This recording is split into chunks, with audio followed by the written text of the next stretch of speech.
관심주로 좀 봐야 될 게 삼성 SDI인데 2027년도 하반기에 전고체 배터리에 대한 일부 양산을 시사했습니다. 이 부분이 본격화됐던 부분들, 전고체 배터리에 대한 시장 선점이 예상되고 있고 상당 부분은 로봇용 배터리로 좀 전용될 수 있는 부분들이기 때문에 확장성은 좀 기대되고 있고요. 두 번째는 이수 스페셜티 케미칼, CIS 같은 종목 주목하고 있는데 이수 스페셜 케미칼의 경우에는 고체 전해질의 핵심 요소가 좀 될 수 있는 황화리튬인데 모회사 이수화학이 황화수소를 좀 갖고 있죠. 이 부분을 이중분리 공정이라는 부분들을 통해서 가장 많이 좀 생산할 수 있는 기술 체계를 좀 구현했다는 점, 이런 부분들은 중장기 관점에서도 기대 요인들 될 수 있다. 다만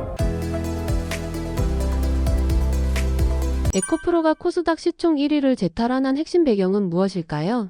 사실 주가 상승 기조를 보면 작년에 실적을 논외로 하더라도 사실 글로벌 완성차 기업들이 전기차에 관련된 생산량, 그다음에 전략적인 어떤 계획들을 다 철회하거나 정정을 좀 했습니다. 그래서 우리가 작년 12월 기점에서 보면 배터리 셀이라든가 소재 공급 계약들이 전체 한 28조 원 규모가 모두 다 해지가 좀 됐죠. 이런 것들 좀 주시를 좀 해본다면 최근에 2차 전지 섹터의 경우에는 전반적인 전기차 배터리에 대한 가동률도 크게 좀 떨어진 상태, 실적이 안 좋은 거 다 알고 있었고요. 다만 수급적인 기대 요인들 좀 될 수 있던 부분들이 전고체 배터리 상용화 기대라든가 휴머노이드 로봇의 전고체 배터리를 적용할 수 있다. 이래서 이제 앞으로에 대한 수익처 다변화 기대감들이 수급적인 기대감으로 좀 작용하지 않았나. 2월달 수급 기조를 보면 에코프로가 외인이 90억 정도 순매도를 했습니다. 기간이 731억 정도를 매수했기 때문에 일단 수급의 차이는 기간 중심의 방어가 좀 일어났다 좀 판단되고 있고 1월부터 전체적인 누계를 보면 외인이 3,898억 정도, 기간이 7,493억 정도 매수했기 때문에 낮아진 구간에서에 대한 외인과 기간의 매수 유입률들이 2월에는 다소 좀 주춤하지만 1월까지 모두 다 좀 포함했을 때는 비교적 좀 완화된 수급 기조를 좀 보이고 있다. 여기에 대해서 코스닥 시장의 정책 활성화 기대감들이 좀 유효하기 때문에 이런 부분들이 자연적으로 시총 상위 종목들의 패시브 자금 유입과 연동되면서 좀 가격을 좀 지지했다라고 보고 있고, 긍정적인 시그널보다는 앞으로 3월 11일이죠. 인터배터리 2016 같은 단기적인 좀 이벤트가 좀 남아있기 때문에 이런 부분들이 안 좋아진 실적, 안 좋아진 업황들을 차치하더라도 수급적인 기대 요인들 안에서 조금 더 연속성 있는 흐름들 가져갈 수 있지 않을까라고 보고 있습니다. 리튬 가격 상승이 포스코홀딩스 실적 개선으로 이어질까요? 포스코홀딩스가 과거 시총 대비해서 굉장히 좀 많이 내려온 상태인데 아시는 것처럼 철강시황, 그다음에 2차 전지 캐즘 영향이 이익 훼손으로 좀 이어졌던 점들이 주가락이 좀 가장 큰 배경이 됐고, 그런데 최근에 워낙 좀 가격이 좀 떨어지다 보니까 일단 수급적인 좀 기대 요인들도 반영되지 않을까라고 좀 판단 좀 되고 있는데, 일단 리튬 가격에 대한 연동 성과가 포스코홀딩스의 잠재적인 어떤 가치 반영을 좀 이룰 수 있는 점들은 우리가 좀 주목해 봐야 되지 않을까. 올해 연간 실적에 대한 기대치도 많이 낮아진 상태긴 하지만 최근에 리튬 가격에 대한 가격 상승 기조가 잘 유지가 좀 되고 있습니다. 작년 기준에서 리튬 가격이 저점이 키로당 한 59위안으로 제가 기억을 하는데 상당 기준에서 12월달 한 120위안 중반까지 좀 상승을 좀 했었고요. 최근 2월달 기준에서 보니까 킬로그램당 한 160위안까지 고점을 형성했고 현재 120위안에서 140위안 정도 가격 형성 유지하고 있는데, 이 부분은 2년의 최고치라는 점, 그래서 가격 상승이 가파르진 않지만 완만하게 지지를 잘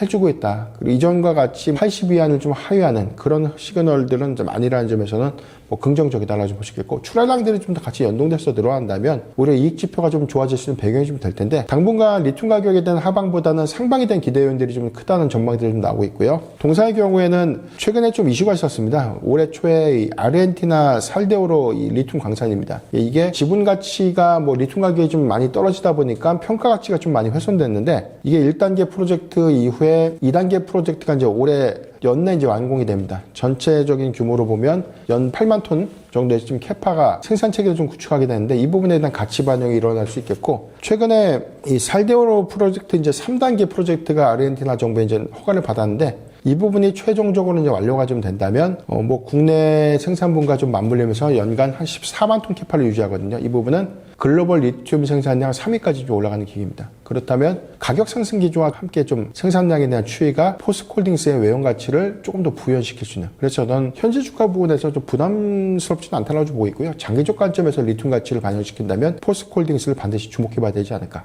보고 있습니다.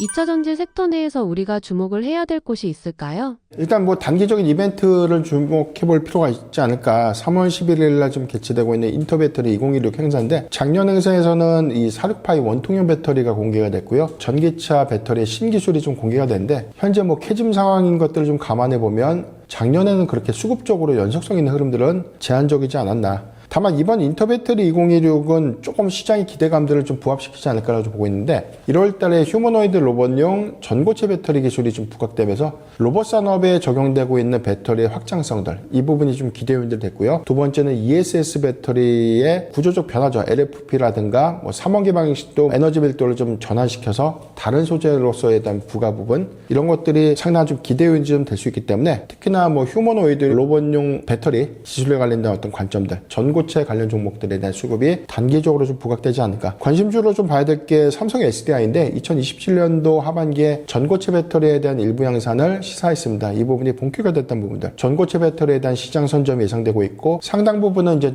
이 로봇용 배터리로 좀 전용될 수 있는 부분들이기 때문에 확장성은 좀 기대되고 있고요. 두 번째는 뭐 이수 스페셜티 케미칼, CIS 같은 종목 주목하고 있는데, 이수 스페셜티 케미칼의 경우에는 고체 전해질의 핵심 요소가 좀 될 수 있는 황화리튬인데, 모회사 이수화학이 황화수소를 좀 갖고 있죠. 이 부분을 이중분리 공정이라는 부분들을 통해서 가장 많이 좀 생산할 수 있는 기술 체계를 좀 구현했다는 점, 이런 부분들은 중장기 관점에서 또 기대 요인들 될 수 있다라고 좀 보고 있습니다.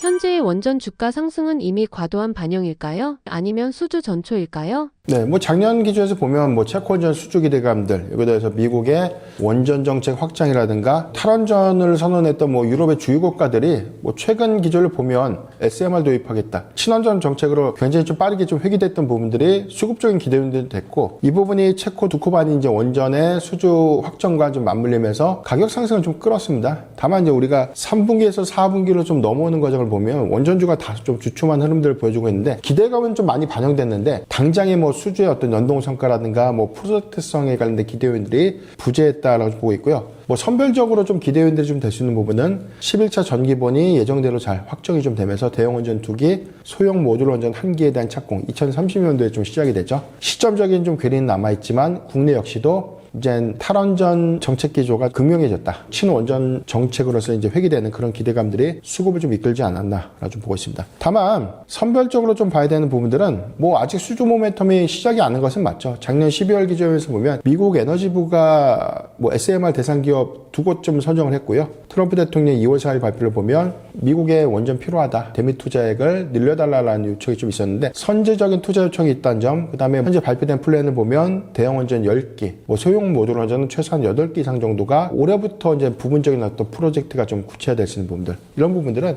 국내 뭐 주기기 모듈, 보조기기 업체들의 상당한 좀 낙수 효과를 좀 이어질 수 있는 부분이기 때문에, 일단 이런 것들이 좀 구체화가 된다면 밸류체인 안에서 수주의 어떤 연속성들, 특히나 뭐 컨소시엄 단위로 좀 수주를 하죠. 이런 것들 좀 주목해 보면 뭐 건설주 안에서는 뭐 EPC 업종들, 그 다음에 두산 에너빌리티나 보조기기 관련된 업종들의 수급 탄력들을 주목해 볼 필요가 있지 않나 아주 보겠습니다. 원전 투자는 두산에너지빌리티 같은 기자재주와 현대건설 같은 수주 건설주 중 어디가 우선일까요? 사실 이 질문은 아빠가 좋아 엄마가 좋아 이 얘기가 좀 비슷한 것 같아요. 왜냐면 수급이 가는 방향성에 따라서 좀 움직여지는데, 수급이 더 좋다는 것은 그만큼 해당되는 이슈가 먼저 부각이 됐기 때문이죠. 현대건설이 사실 지난 뭐 1월 달부터 굉장히 좀 수급이 좋은데 이유가 있었습니다. 미국 에너지부가 SMR 대상 기업 2곳을 선정을 했는데, 한 곳이 홀텍이었죠. 홀텍과는 사실 EPC 독점 계약을 체결했습니다. 현대건설이요. 그래서 앞으로 홀텍이 SMR 프로젝트를 진행하게 된다면 EPC, 설계라든가 조달이라든가 시공을 모두 다 턴키로 좀 수행하는 사업분에 대한 수혜 기대감들이 좀 부각되면서 현대건설이 좀 강하지 않았나라고 보고 있고요. 일단 대형 원전이 됐던 SMR이 됐던 프로젝트가 확정이 좀 되는 그런 부분들, 수주의 성과와 좀 연동돼서 보면 두산 에너빌리티가 가장 큰 수혜가 좀 될 수 있겠죠. 뭐 주기기와 주기 모듈 부분에서는 뭐 국내에서 가장 뭐 넘버원이 될 수밖에 없는 그런 기업이기 때문에, 뭐 수주의 어떤 연동 성과들, 국내 수주가 아니라고 하더라도 웨스팅하우스의 수주가 늘어나면 늘어날수록 사실 시공 이력에 관련된,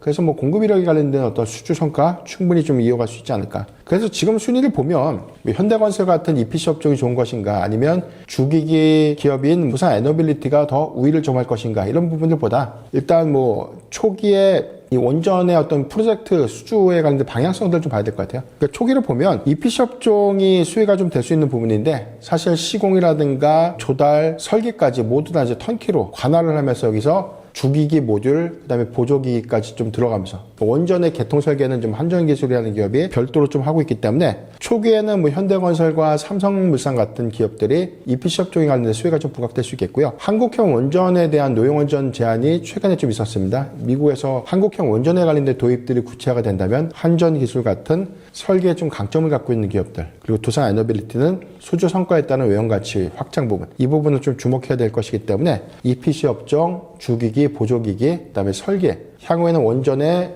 운영과 관리, 이런 측면들에 대한 밸류체인을 좀 더 유념 있게 좀 봐야 되지 않을까 좀 보겠습니다. 마지막으로 전하고 싶은 코멘트가 있다면 부탁드리겠습니다. 최근에 지수가 이제 급격하게 좀 상승 기조를 좀 보이고 있다 보니까 특히나 우리가 뭐 삼성전자, SK하이닉스 없으면 소외된다. 지금 뭐 포무 현상도 굉장히 좀 심해지는 그런 구간이 아닌가라고 보기 때문에, 그런데 좀 역으로 좀 생각해 보면 현재 신규로 매수를 하려고 해도 굉장히 좀 부담스럽고요. 지금 내가 보유하고 있는 종목이 수익이 나도 굉장히 좀 조급해집니다. 지금 너무 팔아야 되나? 너무 올라간 자리에서 이게 너무 약수익이 아닌가? 뭐 이런 생각이 좀 들면서 투자자분들이 굉장히 좀 어렵게 생각을 좀 많이 하시는데, 한 가지만 좀 기억하면 좋을 것 같습니다. 시장의 풍부한 유동성이 크게 좀 꺾이지 않는다면 사이클 기조가 좀 명확한 반도체 빅2는 그래도 좀 모아가는 전략 필요하지 않을까. 그래서 뭐 1분기 실적에 대한 기대감 끝나면 2분기, 3분기, 4분기 내년 사이클에 대한 기대감까지 저는 유효하다고 보고요. 두 번째는 뭐 배당 성향이 높은 기업들, 주가 좀 조정받으면 저는 충분히 좀 모아갈 수 있는 전략이 유효하다고 봅니다. 최근에 뭐 은행주가 좀 많이 빠졌는데 사실 실적에 대한 뭐 우려감들보다는 뭐 비과세 이 배당이라는 부분들에 대한 이점을 주목해 볼 필요가 있어요. 배당 소득 분리과세가 시행이 됐지만 이 요건을 충족해야만 적용을 좀 받는 것이거든요. 그래서 최근에 비과세 배당을 충족하는 기업들은 뭐 은행주, 일부 증권주에 좀 국한되어 있고 뭐 보험주도 마찬가지지만 배당 기인도가 좀 높은 종목들의